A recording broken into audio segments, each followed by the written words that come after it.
What's up, Goon Squad? Welcome back to the channel. Today we are returning back to the King Gizzard series after about, 2 months? I told you what happened again. This is a special episode because it is officially now my longest running series on the channel. So I think that does officially make me a King Giz YouTuber. I don't know. Some very bad news as of late. King Gizzard has taken down all their music from Spotify due to the Spotify CEO investing billions of dollars into AI war machines. So I have to figure out somewhere else to listen to Giz now. And before you ask, I will not be downloading Apple Music. It's not gonna happen. I hate Apple far too much. However, I will sell out. And if this video gets 20 likes, I will consider it. Without further ado, let's start talking about the music. So, let's get into talking about Butterfly 3000. Butterfly 3000 is an album of all time, I think. I enjoyed it. You know, it's fairly different from some of the other stuff. It's more of like a kind of like lo-fi electronic acoustic album, kind of. I enjoyed it fairly.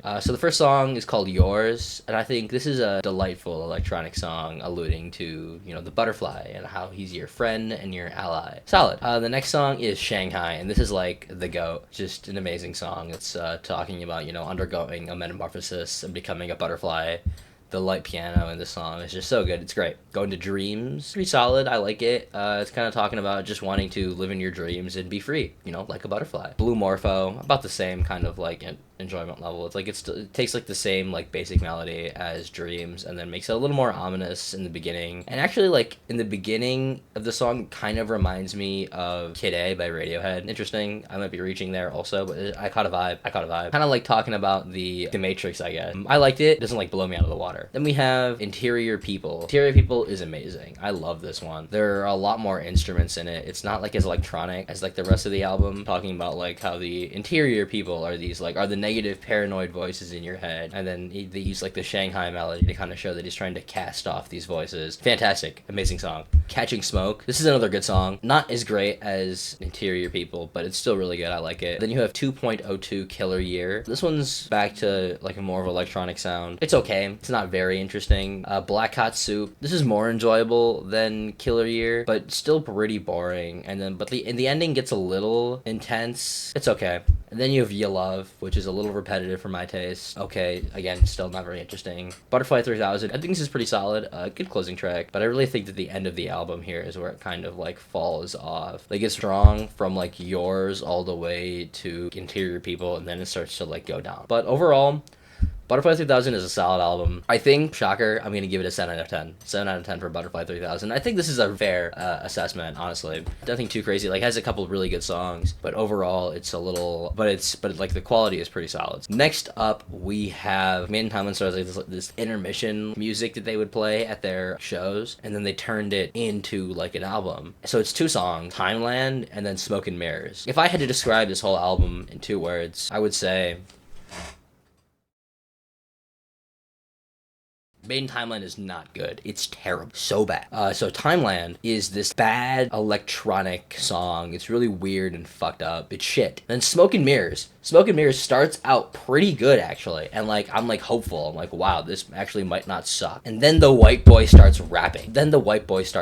Why does every white boy think he can rap? Oh, my God. Some of them can rap. Some white boys can rap. You know, I know some white boys that can really rap, but I don't know about this one. I don't think this white boy can rap. I'm sorry, but I got so mad. And like I think it's Ambrose. He's the guy that raps, and his rap persona is called the Shrimp-O-Matic. What the actual fuck is the Shrimp-O-Matic? Okay, it's awful. Truly, like this is not a song or an album that anyone should ever listen to. Truly, like I'm not going to be pleased when I see them and they play it. I'm gonna be mad. So that's all I have to say about Made in Timeland. Awful. So moving on, we're gonna move on to Omnium Gatherum. Now Omnium Gatherum. So the first song is called The Dripping Tap, and as you guessed, it's 18 minutes. It really sounds kind of like it's a lot of different things.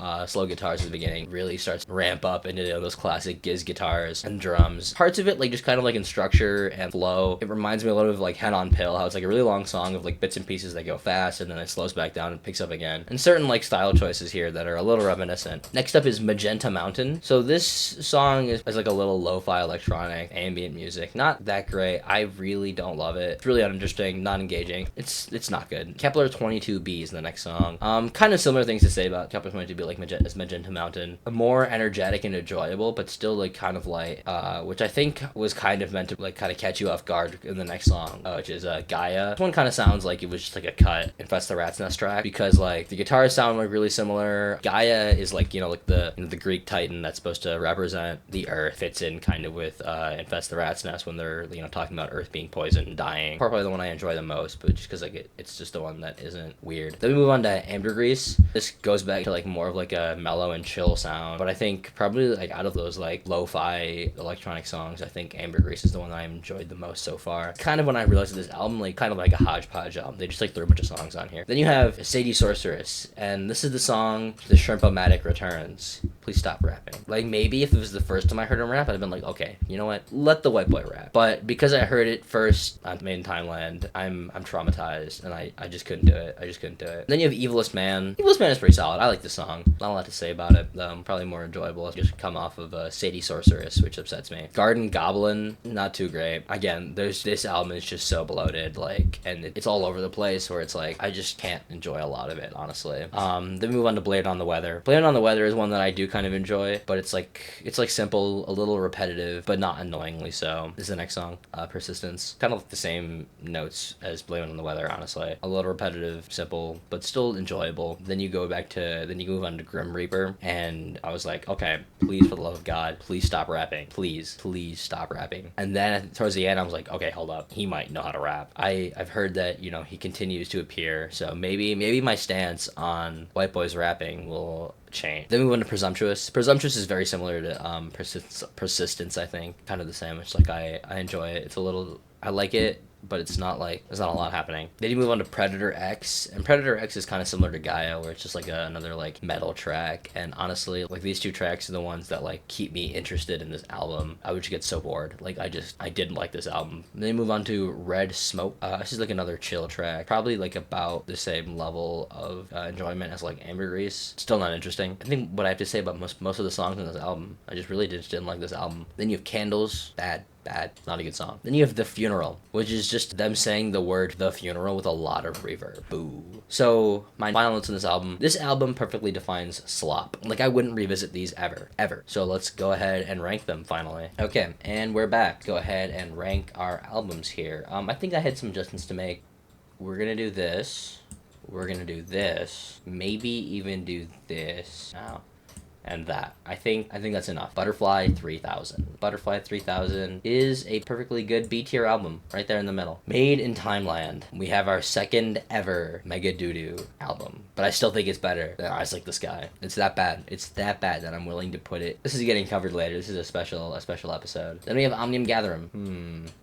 That seems reasonable to me. I think bottom of C tier, honestly. There's too many songs on it. Most of them aren't good. That's an excellent place to put it. That's the rankings. So next time on the channel, we're going to review Ice, Death, Heat, Planets, whatever. It's a long name. All of those things. Laminated Denim, which if you'll notice is an anagram of Made in Timeland. So there's that. And then Changes. So those are the 3 albums we're going to cover in the next episode once I figure out where I'm going to listen to them on. And then we're almost done. And then after that we have Petrodragonic, The Silver Chord, Light B741, and then the album that came out like last month, Phantom Island. So we're almost there.